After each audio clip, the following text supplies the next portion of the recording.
ఆదికాండము 3వ అధ్యాయం. ఈ అధ్యాయం యొక్క సారాంశం ఏంటంటే, సర్పరూపంలో ఉన్న సాతాను హవ్వను మోసం చేసి దేవుడు తినవద్దన్న జ్ఞాన వృక్ష ఫలాన్ని తినేలా చేస్తుంది. ఆదాము హవ్వ దేవుని ఆజ్ఞను ఉల్లంఘించి పాపం చేస్తారు. దాంతో వారికి సిగ్గు, భయం కలుగుతాయి. ఏదైనా తోట నుండి వెలివేయబడతారు. మరణం, కష్టాలు లోకంలోకి ప్రవేశిస్తాయి. కానీ దేవుడు వారికి మొదటి రక్షణ వాగ్దానము. ఆదాము హవ్వ సంతానం ద్వారా సాతాను తల నలగగొట్టబడుతుంది అని చేస్తారు. ఈ అధ్యాయంలోని ప్రధాన సంఘటనలు: 1. మోసం.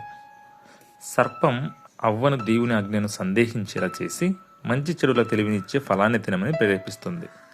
2. పాపం. అవ్వ ఆ పండును తిని ఆదాముకు ఇచ్చింది. అతడు కూడా తిన్నాడు. ఇది దేవునితో వారి సంబంధాన్ని తెంచింది. 3.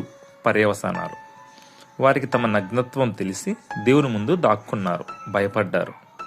దేవుడు వారిని నిలదీయగా ఒకరినొకరు నిందించుకున్నారు. 4. తీర్పు. సర్పానికి శాపం నేల మీద పాకడం.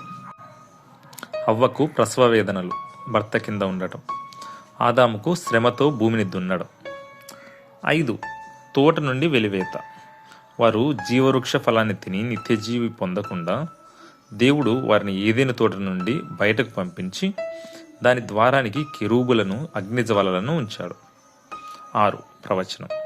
దేవుడు స్త్రీ సంతానము సర్పం యొక్క తలను నలగొట్టునని వాగ్దానం చేస్తాడు. ఇది యేసుక్రీస్తు ద్వారా వచ్చే రక్షణకు మొదటి సూచన.